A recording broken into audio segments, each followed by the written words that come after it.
Jackie Vasta. I'm a major in the Air Force. I'm a force support officer. I'm a dual military spouse. But my most important duty title is mom. I'm so sorry. My phone is blowing up with call me ASAP texts. I would never do this. Rob, what's going on? Are Bobby and Charlotte okay? I'm in the middle of my pitch. You're getting deployed to Afghanistan? When? May. I have squadron officer school in May. What are we going to do about childcare? I can try to bring him with me, but remember what happened last time? Facebook, it just didn't work out.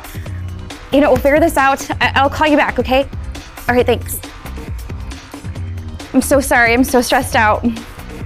Rob says hi, by the way. Can I reset? Leaders, the phone call you just witnessed happens in the lives of countless airmen every day, and it happened to me. Military families need access to temporary childcare. Let me further explain the problem. Our workforce is changing. We have more women serving in the active component, up from 2.5% in the 70s to nearly 20% today.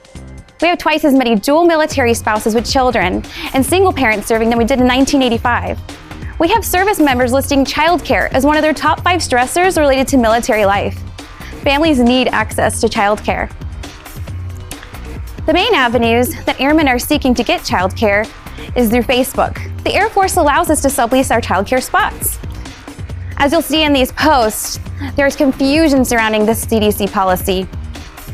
There's airmen who are posting their private information like TDY dates and deployment dates in a public forum. We also have confusion with the price, and this is where it gets tricky. To break it down, childcare fees are based on total family income. So what I pay as a major is a higher rate than what a staff sergeant would pay. If I'm going to sublease my spot to a staff sergeant, I'm going to have to ask for a higher rate. Or maybe I can negotiate the price. Or maybe there's a bidding war for the slot. Or maybe there's potential for price gouging for airmen. It's not working and it's not safe. I knew there had to be a better way, and that's when KinderSpot was born. KinderSpot is a one-stop shop mobile app designed for parents of children enrolled in the Child Development Center to advertise, match, and sublease their spots with other eligible families with short-term childcare needs. Think Airbnb for childcare. All you have to do is register for the app and create a profile that will also capture your children's ages to make sure we get them in the right classrooms. And then you're going to search for care, enter your TDY location or even your home station if you want to sublease your spot while you're on leave. Put in how many child spots do you need, and then search. For Colorado Springs, we have 4 installations with Child Development Centers. I'm going to go ahead and select on the Air Force Academy because they have 7 KinderSpots available. This is going to take me to a page where I can connect with the Child Development Center and also take care of the payment all within the app. The payment is simply going to pause the owner's spot and then charge the renter their appropriate amount based on their total family income bracket. The best part about KinderSpot is that this is a joint solution. Child Development Centers are treated as a combined resource. There are 628 Child Development Centers across the world that this whole market will be open up to. If you're a stay-at-home mom who needs a break from the kids to get some errands done, check out KinderSpot. If you're a reservist coming on orders, you need to bring your kids, go to KinderSpot. All military members on one network, that's KinderSpot. In the last 4 months, I've gained a tremendous amount of momentum with KinderSpot with the ability to pitch this idea at the Force Support Squadron Leadership Workshop, where I got the buy-in from several Force Support Squadron commanders who own and operate the Child Development Centers with their excitement to beta test this app at their CDCs. I also had the opportunity to pitch this idea in a congressional caucus that was hosted by Congresswoman Chrissy Houlihan, a former Air Force member who separated the service because of childcare issues, and that was 25 years ago. We can do better. The key stakeholders in this initiative have been Colonel Donna Turner, the commander of the Air Force Services Center, who has pledged her commitment to help propel this idea forward. I'm also going to need the support from Secretary of Defense Mark Esper, who has as recently as last week announced his commitment to making sure that we can have access and affordable childcare to all military families in his FY21 budget rollout. My ask is for $260,000. $10,000 to be dedicated to research and development to remove any barriers that are in place, and $250,000 to develop a minimum viable product that we can prototype and test at Air Force installations. I also need your help. I need senior leader advocacy to bring this idea forward up the chain of command to the Department of Defense to make KinderSpot truly the care we can share. I'd love to hear your questions. Hey, Jackie, thanks. First, congrats on putting on major. Thank you. Right? That was just like in the last week, wasn't it? My first week is major. Congratulations. Thank you. You know, you're knocking it out of the ballpark already, taking care of our airmen and families. I love this idea. You know, we've talked about it several times. What do you think are some of those barriers or whatever that we'll have to work, or challenges, or, you know, that we'll have to tackle moving it from, obviously, you know, the civilian sector onto the military sector, you know, in a highly governed structure CDC program? Thank you for your question. I know that we are going to have to, the first barrier would have to be putting this in policy. The CDC policy for subleasing, I'm so glad we had the ability to do it, but we need to regulate it. We need to make sure that airmen aren't paying each other directly, because that's opening up everyone for vulnerabilities and liabilities, and it's not working. As far as getting like the software developed to get this in the hands of everyone in the military and make sure that our private information is protected, the vision would be to have this KinderSpot eventually linked to militarychildcare.com, which is the central portal that all military families already use just to get on the wait list. It's completely compatible with the idea I am building, and that would really be the best way to make it available to everyone. And then the app would be developed based on that policy. We'd have to tweak the app. The payment would, because so you're not raising it back and forth, so that app would then match the policy and tag into military child care. Yes, sir. And DoD policy. Okay. Right. So all services can use it. Super. So Jackie, you said now they use Facebook. How long did the Facebook word of mouth kind of get spread and kind of go down that trail versus how fast do you think or predict that we could do with the marketing so that folks will be able to use the new app that you're proposing? Right. The biggest problem, other than the airmen paying each other on Facebook, is that you don't know what group to join. You don't know how to tap into that market to match needs and requirements.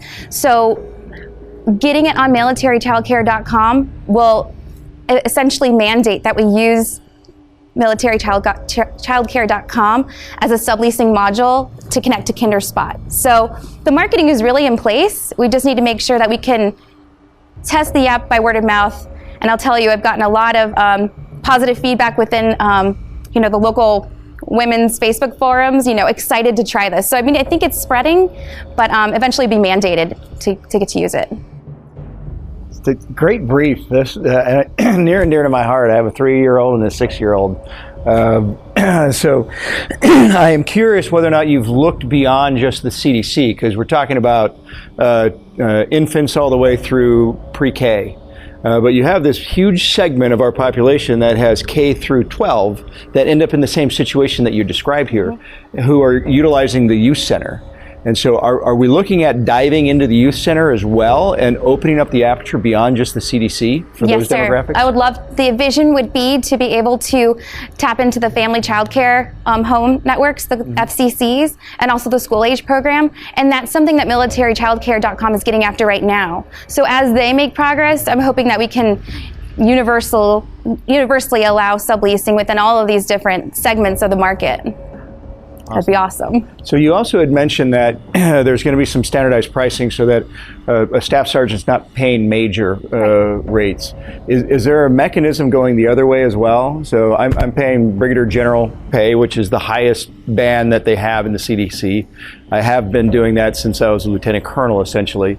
If I go and rent a staff sergeant's slot, am I now paying staff sergeant pay, or am I giving him Brigadier General highest rate and he's making a profit off of it? You would be paying the Child Development Center directly according to your bracket. Okay.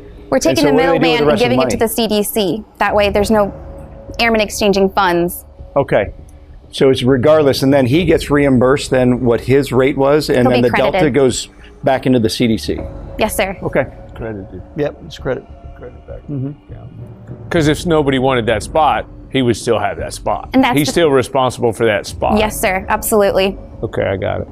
And I think my final question is, how are we covering all the other things? Because I can see scenarios where someone's not necessarily tied into the CDC process, has a stay-at-home spouse, regardless of gender, there's a family situation where they have to leave, but now you need to tie into the CDC. How do we tie in shot records and all of that, the pre-can kind of requirements that child development centers need in order to ensure the health and safety of all the other children? I guess, sir, that would definitely streamline it to make sure that the person that so the app is going to verify your eligibility that you can use the CDC. That's the first step. We want to make sure that this is a military family, active reserve, even non-working spouses. We can all use it. It's just priority of getting in there. That's the issue.